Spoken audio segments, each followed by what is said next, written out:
मैं हूं आपके एजुकेटर ज्योति मीना।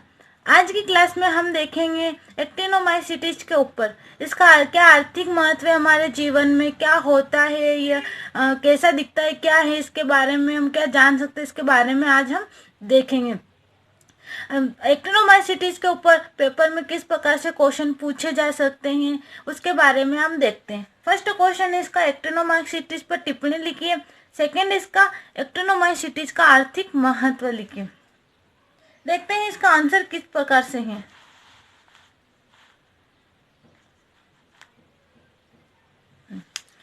यह शाकीय तंतुमय ग्राम पॉजिटिव कवक सदृश जीवाणु है। इन्हें पहले रेक कवक कहते थे क्योंकि इनके जीवाणु एवं तंतुमय संरचना कवक के जीवाणु एवं कवक तंतु की तरह लगते थे। जो एक्टिनोमाइसीट्स हैं ये शाकीय तंतुमय ग्राम पॉजिटिव कवक के समान दिखते थे तथा इनके बीजाणु तंतुमय संरचना कवक के तंतुमय के समान लगते थे, इसलिए इन्हें रेक कवक भी कहते थे। परंतु इनकी प्रोकैरियोटिक कोशिका संरचना के स्पष्टीकरण के बाद इनकी जीवाणु के अंतर्गत ही रखा गया।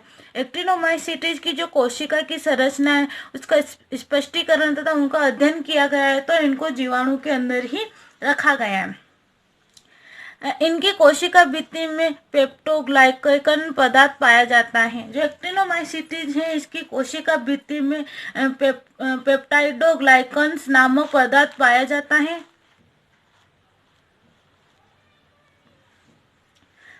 इस समूह के सदस्य प्राय मृदा, जल, खाद्य एवं खाद्य पदार्थों में पाए जाते हैं। जो एक्टिनोमाइसीट्स ग्रुप के जो जीव होते हैं वो मृदा, जल, खाद्य व खाद्य पदार्थों के अंदर मिलते हैं।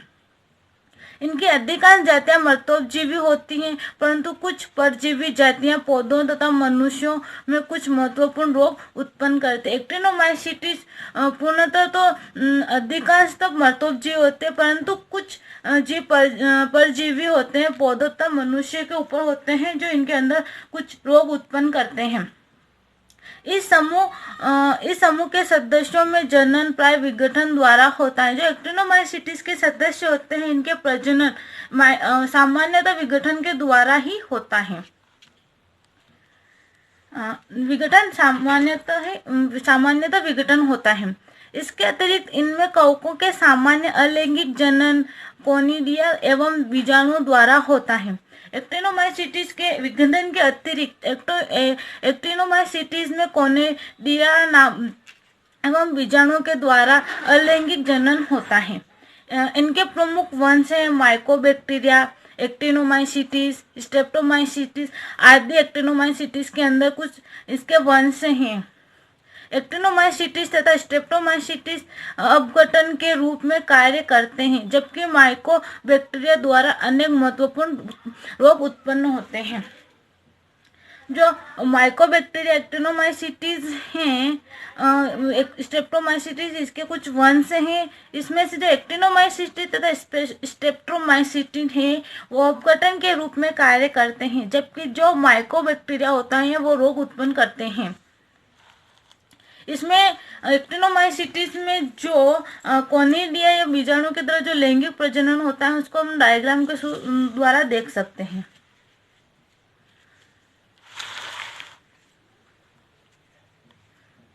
जी, इसमें इस तरह से इसका डायग्राम में कोनिडिया होता है, फिर उसके बाद इसमें कोनिडिया इसके बनता है बीज के समान, फिर इस तरह से ये बाहर निकलता है।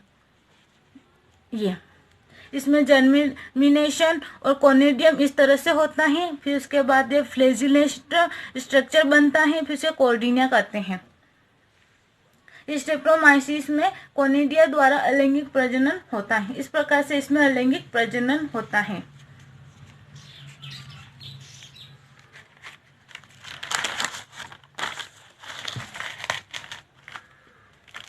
देखते हैं एक्टिनोमाइसीट्स का आर्थिक महत्व।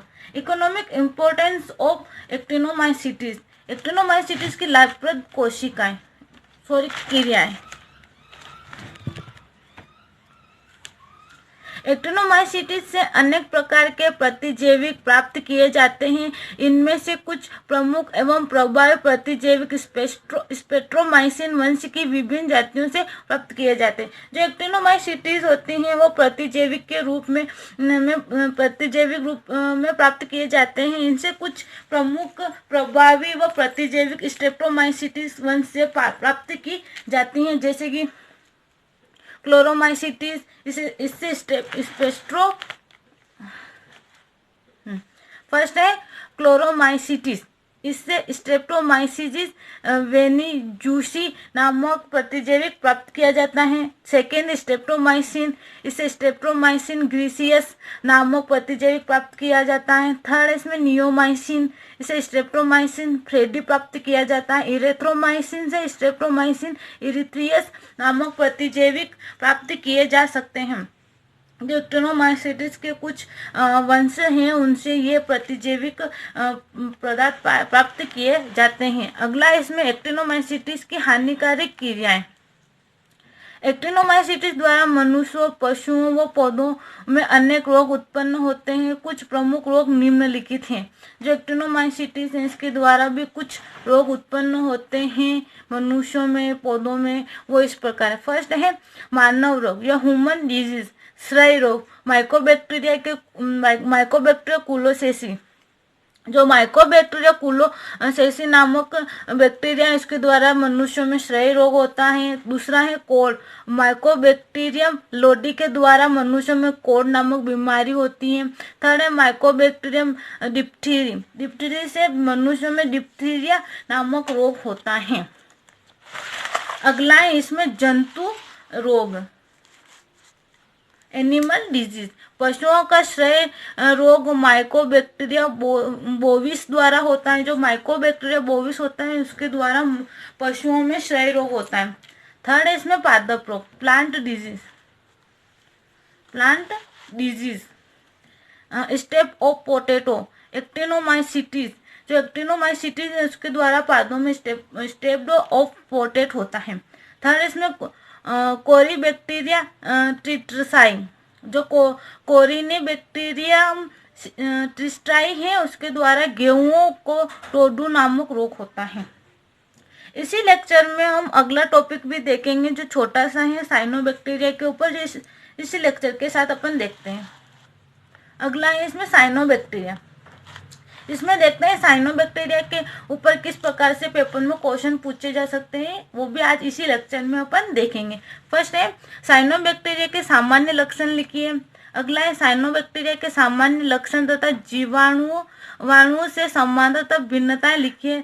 थर्ड इसमें साइनोबैक्टीरिया के जीवाणुओं से समानता एवं भिन्नता लिखिए। देखते हैं इसका आंसर।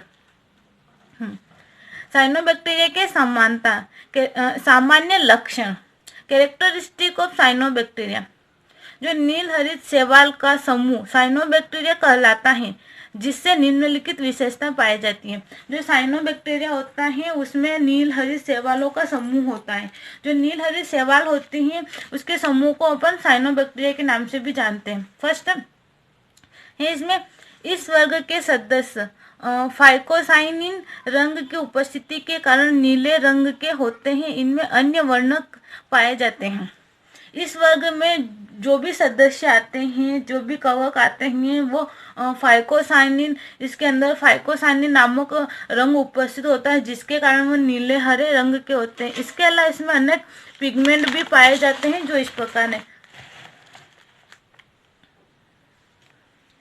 क्लोरोफिल ए, केराटिन तथा फाइकोइरिथ्रिन भी इसी में पाए जाते हैं। दूसरा है इसमें वर्णक या पिगमेंट क्रोमेटोफोर्स में उपस्थित न होकर कोशिका द्रव में बिखरे रहते हैं। जो साइनोबैक्टीरिया है इसके अंदर जो वर्णक या पिगमेंट पाए जाते हैं वो क्रोमेटोफोर्स में उपस्थित न होकर कोशिका द्रव में बिखरे रहते हैं। जो भी पिगमेंट होते हैं इसमें जो कोशिका द्रव में बिखरे पाए जाते हैं। अगला है इनमें वास्तविक केंद्रक नहीं होता है, अतः इसमें वास्तविक केंद्रक नहीं होता है, अतः इसे आभासी केंद्रक कहते हैं।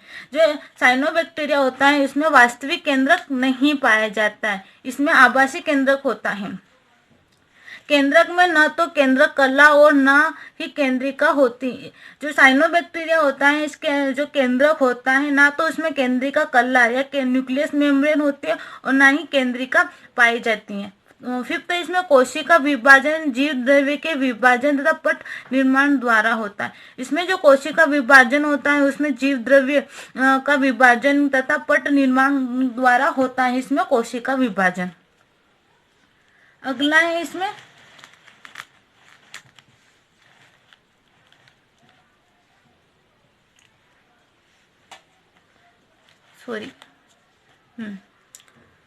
इनमें संग्रहित भोजन ग्लाइकोजन के समान साइनोफाइसिस स्टार्च में होता है। जो साइनोबैक्टीरिया होता है इसमें इसमें भोजन का संग्रह होता है वह ग्लाइकोजन के समान ही साइनोफाइसिन स्टार्च के रूप में होता है। अगला इसमें प्रजनन इकाइयां या रिप्रोडक्टिव यूनिट सदैव पक्ष रहित या नॉन फ्लैजिलेट अर्थात अचल या नॉन मोटिल होती हैं। जो इसमें प्रजनन इकाइयां होती हैं या रिप्रोडक्टिव यूनिट होती हैं वह सदैव ही फ्लैजिलेट रहित होती हैं अर्थात अचल होती हैं। अगला इसमें लैंगिक प्रजनन सेक्सुअल रिप्रोडक्शन पूर्णतः अनुपस्थित होता है। साइनोबैक्टीरिया में सेक्सुअल रिप्रोडक्शन पूर्णतः अनुपस्थित होता है या एब्सेंट होता है। अगला है इसमें थैलस के ऊपर श्लेष्मिक अथवा क्लेदमय आवरण पाया जाता है। साइनोबैक्टीरिया के ऊपर थैलमस के रूप में श्लेष्मिक आवरण पाया जाता है। अगला है इसमें पेरिनोइड्स, जो पेरिनोइड्स होता है वो अनुपस्थित होता है। साइनोबैक्टीरिया में पेरिनोइड्स अनुपस्थित होता है। इनमें प्रोकैरियोट्स होते हैं जिनमें प्लास्ट बड़ी रिक्तिकाएं माइटोकॉन्ड्रिया गोल्जी तथा अंतःप्रद्रवी जालिका का अभाव होता है। साइनोबैक्टीरिया एक प्रोकैरियोटिक जीव होता है जिसमें प्लास्टिड्स रिक्तिकाएं माइटोकॉन्ड्रिया गोल्जी आदि अनुपस्थित होता है या इनका अभाव होता है। अगला है इनमें हेटेरोसिट्स पाए जाते हैं। जो साइनोबैक्टीरिया होते हैं इनमें हेटेरोसिट्स नामक विशेष प्रकार की सेल्स पाई जाती हैं। अगला है कोशिका भित्ति सेल्यूलोज रहित होती हैं। जो साइनोबैक्टीरिया की जो कोशिका भित्ति होती है उसमें सेल्यूलोज नहीं पाया जाता है, उसमें सेल्यूलोज का अभाव होता है। कोशिका भित्ति में 8 अमीनो अम्ल युक्त पेप्टाइड तथा अल्फा डाई अमीनोपिमेलिक अम्ल तथा ग्लूकोसिमिन पाए जाते हैं। जो साइनोबैक्टीरिया की कोशिका भित्ति होती है उसमें 8 अमीनो अम्ल से मिला पेप्टाइड होता है तथा इसमें डाई अमीनोपिमेलिक अम्ल तथा ग्लूकोसिनो नामक पदार्थ भी पाए जाते हैं। अगला है इसमें साइनोबैक्टीरिया की जीवाणु से समानता, मतलब जो साइनोबैक्टीरिया होता है वो जीवाणु से किस प्रकार से समानता रखता है उसके बारे में अपन देखते हैं। दोनों ही समूह में सत्य केंद्र का अभाव होता है अर्थात दोनों ही प्रोकैरियोटिक संरचना प्रदर्शित करते हैं। जो साइनोबैक्टीरिया जीवाणु होते हैं उनमें केंद्र का अभाव होता है, केंद्रक नहीं पाया जाता है, तो ये दोनों ही प्रोकैरियोटिक संरचना को प्रदर्शित करते हैं। अगला इसमें दोनों ही समूह के कोशिका भित्ति के बाहर श्लेष्मिक आवरण पाया जाता है। जीवाणु तथा साइनोबैक्टीरिया के जो साइनोबैक्टीरिया तथा जीवाणु होता है इनके कोशिका भित्ति के बाहर श्लेष्मिक आवरण दोनों में ही पाया जाता है। इस प्रकार से दोनों समानताएं रखते हैं। अगला है थायोथ्रिक्स नामक जीवाणु में होमोगोनियक जैसी संरचना पाई जाती है। जो थायोथ्रिक्स नामक जीवाणु होता है इसमें होमोगोनियक जैसी संरचना दिखाई देती है, वो यह होमोगोनियक संरचना के समान होता है। अगला इसमें बेगियोटा नामक सल्फर जीवाणु आकार में, जो बेगियोटा नामक सल्फर जीवाणु होता है वो आकार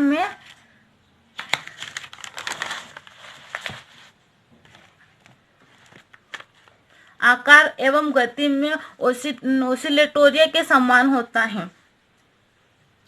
साइनोबैक्टीरिया जीवाणु के समान एंटीबायोटिक के प्रति संवेदनशील होते हैं। साइनोबैक्टीरिया भी जीवाणु के समान एंटीबायोटिक के प्रति संवेदनशील होते हैं। दोनों समूहों में अनुवांशिक पुनर्योजन पाया जाता है। जीवाणु तथा साइनोबैक्टीरिया में जो उनका अनुवांशिक पुनर्योजन दोनों में ही पाया जाता है, जिसके कारण इस प्रकार वो एक दूसरे से समानता रखते हैं। अगला है इसमें साइनोबैक्टीरिया जीवाणुओं के समान साइनोबैक्टीरिया जीवाणु के समान अनेक जीव रासायनिक क्रियाओं जैसे सल्फर तथा नाइट्रोजन उपापचय क्रियाओं में भाग लेते हैं। जो साइनोबैक्टीरिया जीवाणु के समान जो जीवाणु होते हैं वो नाइट्रोजन और सल्फर के उपापचय क्रियाओं में भाग लेते हैं, उसी प्रकार साइनोबैक्टीरिया भी नाइट्रोजन और सल्फर के उपापचय में क्रियाओं में भाग लेते हैं। इस प्रकार दोनों में समानता पाई जाती है।